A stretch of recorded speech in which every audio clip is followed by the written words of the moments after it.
It's important to keep the entire family safe this Halloween, and that includes our furry four-legged friends. So here with tips to keep our pups healthy and calm when the trick-or-treaters arrive at your door tonight is Dr. Mike Dugan from Small Door Vet, along with Daisy, the cowgirl. Dr. Dugan, welcome. Welcome back, I should say. Thank you for being here. Yeah, absolutely. Thanks for having us. Of course, Daisy looks adorable. Yeah, she's so beautiful. Cute in her costumes. It's Halloween, so there's going to be dogs in costumes, and we want to talk about how we can keep them safe. First things first, Halloween candy.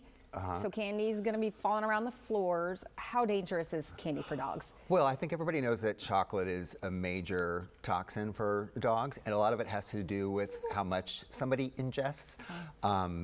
Fortunately, the milk chocolate that is going to be in the candy bags tonight is not as toxic as like the baker's chocolate. So the quantity that the pet eats is a big concern.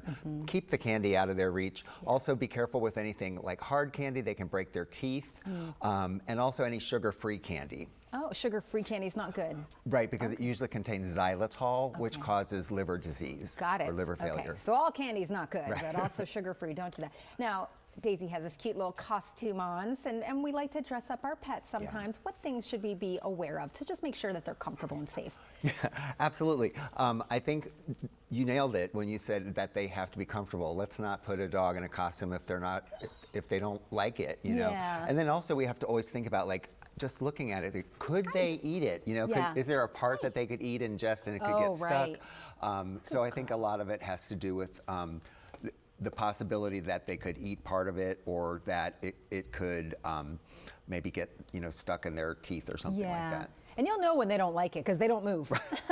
You're like, okay, let's walk it. They're not walking, and that's a pretty good sign. They're pretty uncomfortable. Exactly. Yeah, and nothing's so tight around the neck, right? Yeah, Daisy, you look comfortable and super sweet. She finally settled down. She finally settled down.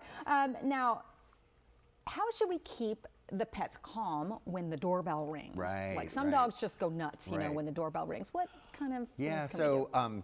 I think a lot of folks have thought this over, and if your dog is like not into having company, maybe they're gonna either stay outside and give out the candy and not have the doorbell ringing, or perhaps they're gonna have their dog go visit grandma tonight, you know? If it was a couple days earlier, I'd say contact your vet and ask for some anti-anxiety medicine that can be given. I certainly think that probably a lot of pet parents already have that on hand. Yeah, that's a great point. And those are really great tips. Have like maybe have a safe place for the dog inside the house where they have all their all the things that keep them comfortable. Yeah, I know my dog is big as well, and we have a crate. And actually, he likes it. He feels safe. So we know in certain times, like the doorbell or whenever, we put him in the crate, and he seems to be very happy in there.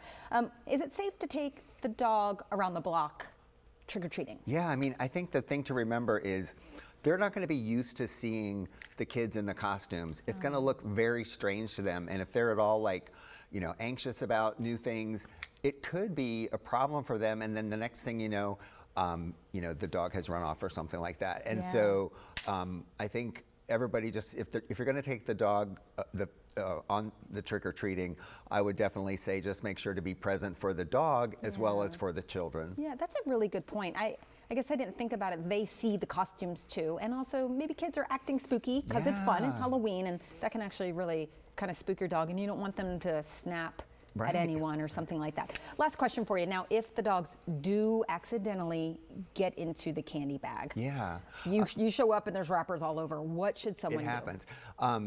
Two things. There's pet poison control, pet poison helpline, and the ASPCA poison control. Any questions, I would definitely start there if your vet is closed. And then after that, we're going to have to monitor for like any gastrointestinal upset.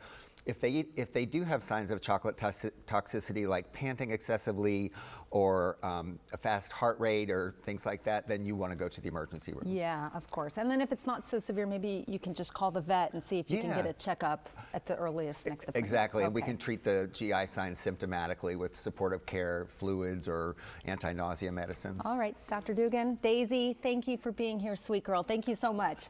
All right, Small Door Vet has several locations in the DMV. To find the one closest to you, just go to smalldoorvet.com.